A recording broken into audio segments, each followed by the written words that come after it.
Sometimes I think that's the only thing that's important, really, is just letting each other know we're here, reminding each other that we're part of a larger self.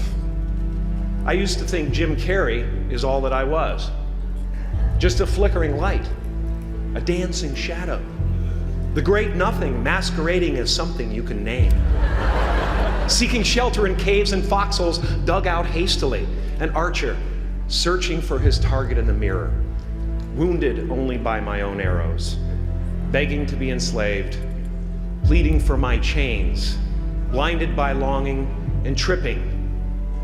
My father used to brag that I wasn't a ham, I was the whole pig. And he treated my talent as if it was his second chance.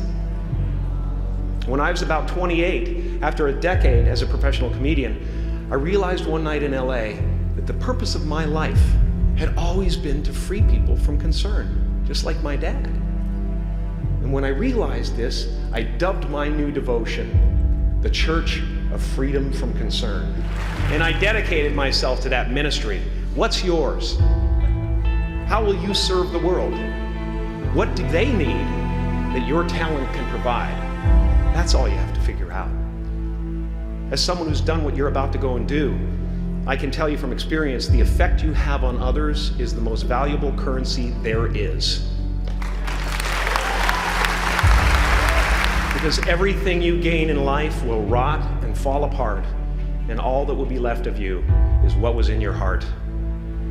My choosing to free people from concern got me to the top of a mountain. Look where I am. Look what I get to do. Everywhere I go. I'm going to get emotional because when I tap into this, it really is extraordinary to me.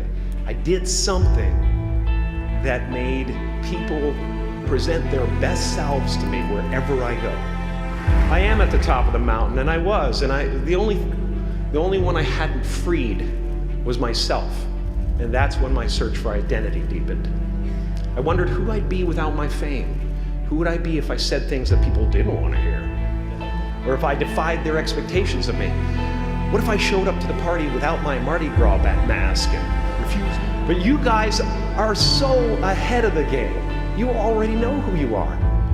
And that peace that we're after lies somewhere beyond personality, beyond the perception of others, beyond invention and disguise, even beyond effort itself.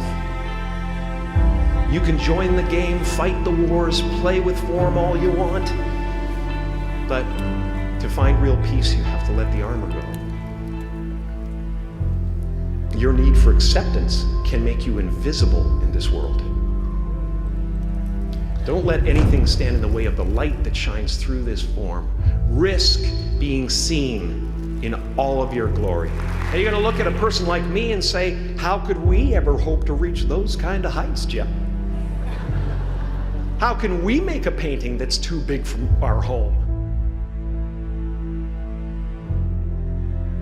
How do you fly so high without a special breathing apparatus? This is the voice of the ego.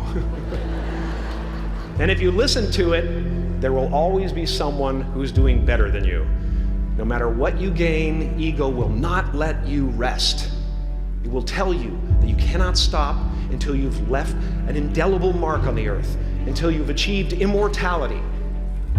How tricky is this ego that it would tempt us with the promise of something we already possess?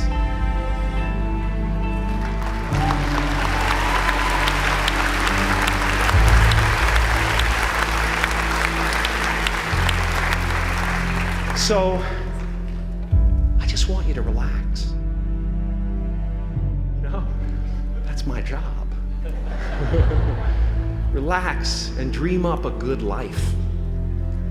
I had a substitute teacher from Ireland in the 2nd grade that told my class during morning prayer that when she wants something, anything at all, she prays for it and promises something in return, and she always gets what she wants. Well, I'm sitting in the back of the classroom, thinking, wow, my family can't afford a bike, So I went home and I prayed for one. And I promised I would recite the rosary every night in exchange. Broke that promise. But 2 weeks later, I got home from school to find a brand new Mustang bike with a banana seat and Easy Rider handlebars. Yeah. From fool to cool. My family informed me that I had won the bike in a raffle that a friend of mine had entered my name in without my knowledge whatsoever. So that type of thing has been happening to me ever since. As far as I can tell, it's just about letting the universe know what you want and working toward it while letting go of how it comes to pass.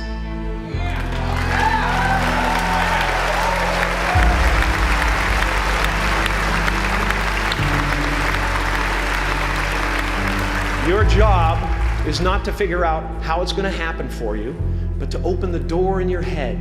And when the door opens in real life, just walk through it.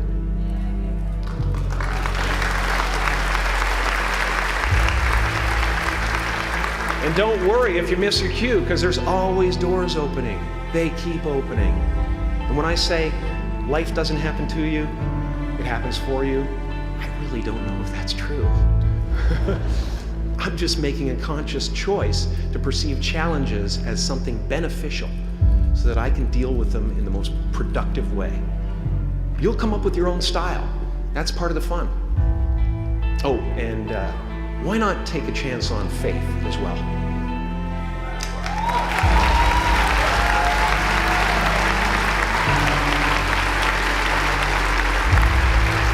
Take a chance on faith. Not religion, but faith. Not hope, but faith. I don't believe in hope. Hope is a beggar. Hope walks through the fire, and faith leaps over it.